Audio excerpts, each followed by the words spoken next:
Going, Zeb. Thanks for doing this. Just describe your mentality going in tonight. Were there any nerves? When did you settle in? If so, how do you feel about your overall performance? Obviously, a couple of throws I wish you'd have had back and executed on, but overall, I think we went out there and executed what we wanted to do. We wanted to take care of the ball, take no sacks, and I think we did that. Credits to the guys up front; they did a great job, and it was a team effort. And I think just the attitude in the locker room before the game was really fun and enjoyable, and it was easy to. There was no nerves just because of that. Mike Yuva. Zeb, you mentioned, there was no nerves. Do you feel like after that first series, especially being able to get the quick pick right there to be able to get you guys back on the field, how comfortable did you feel like you were able to settle in, being able to get back out there after that 3-and-out? Right. Obviously, you can feel the energy in the stadium.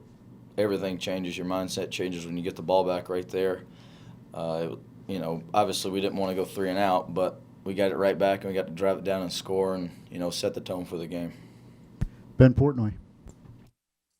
Zeb, I know you had a bunch of family here. I know your dad doesn't get to see you in person too much, but to be able to have him here and have the rest of your family here and grandparents and everything, just what was that like? And playing in a game that maybe, a couple of weeks ago, really, you didn't necessarily think you'd be playing in. Right. I mean, it's obviously, a childhood dream and a moment that I've always lived for, and I'm really excited about it. I only got to see him right at the very end of Carolina, the walk before the game, so I'm excited to go out there and see them, get to see my uncle.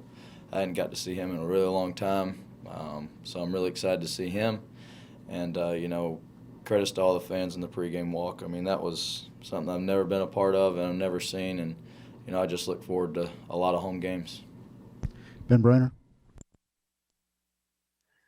Hey, Zeb. It seemed like the offensive staff definitely let you guys get a little bit funky with some of the stuff you did, not playing particularly vanilla. How much, when you kind of saw that, did your eyes kind of light up, and does that empower you guys as players a little bit more to kind of be able to get that creative early on?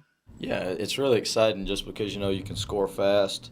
And, I really enjoy handing the ball off and watching the O-line go to work and lean on those guys and impose their will. So, I knew what was coming in the game plan, and I was just, happy to be out there. And like I told you guys the very first meeting, I was really excited to get back in a huddle, command a huddle, and go in there and talk to those guys a little bit before each play.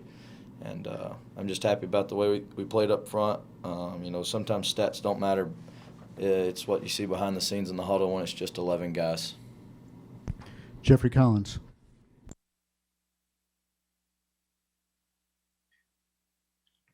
Want to know, as an SEC starter, did you ever dream you'd have that line?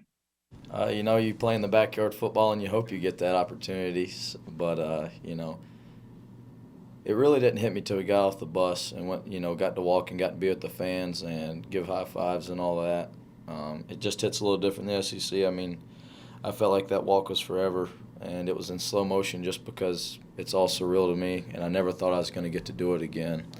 And just being on the player side of it, going out there and going through my pregame warm-up, and just little things like that make the win just a little bit better.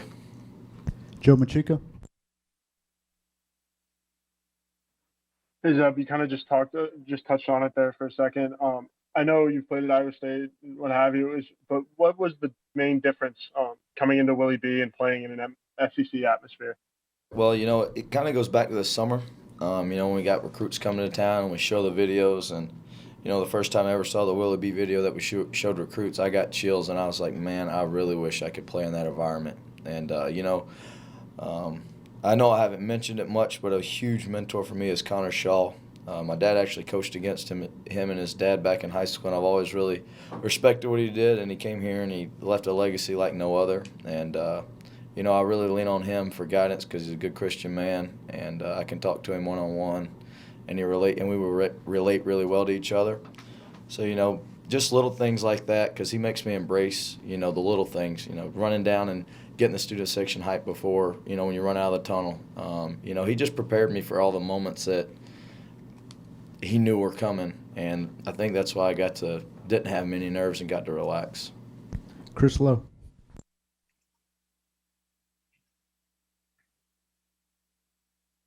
Sorry about that, the delay, Zeb. How much of a whirlwind has the last month been, man, to go from being a GA to getting out there that first scrimmage, and now here we are in the first game. I just wonder how quickly and how crazy it's been this last month.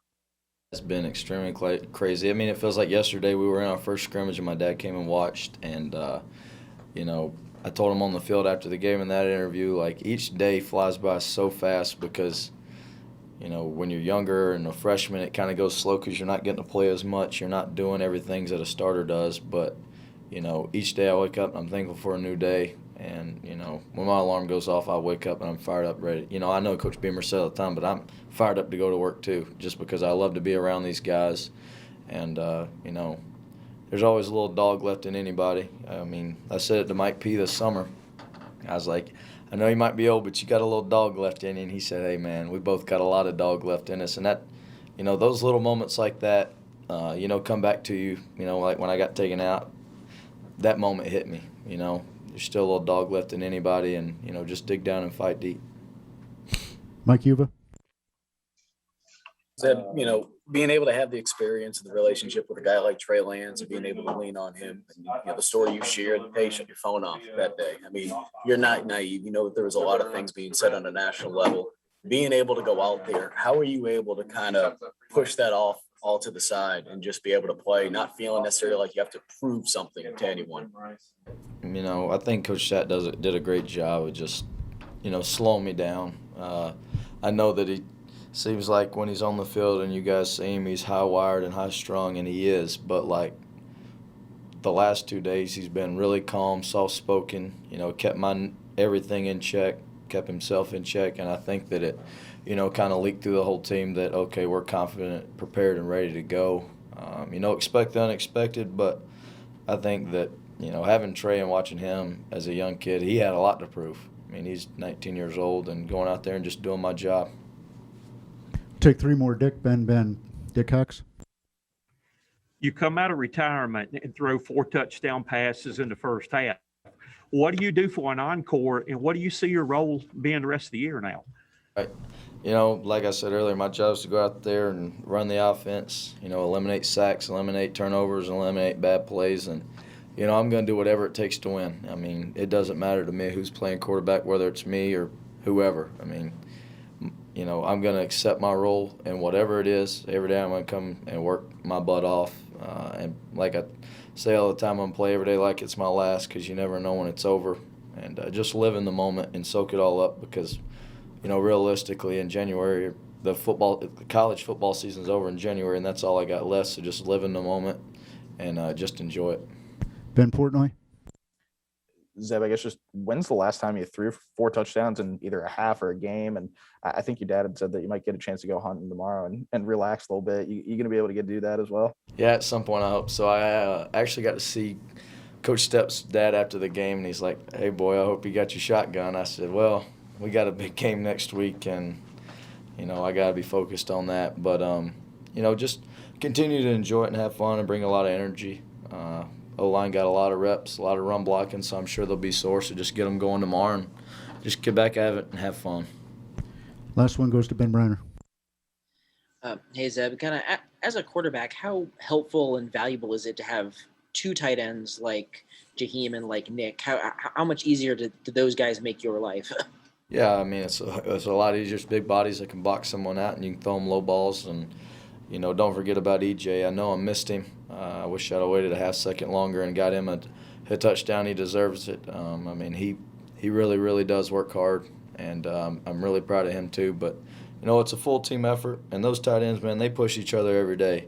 I mean, it isn't like you guys, you might think that Nick gets all these reps, Jaheim gets these reps, EJ gets these reps. Don't forget about Trey Kenyon and Key Mullins. Both those guys, they're really talented as well. And I think Kimmery does a good job of pushing those guys and continue to make them get better. And I just hope that, you know, we all can get better and be, you know, crazy 11 guys out there having a good time. Thank you, Zeb.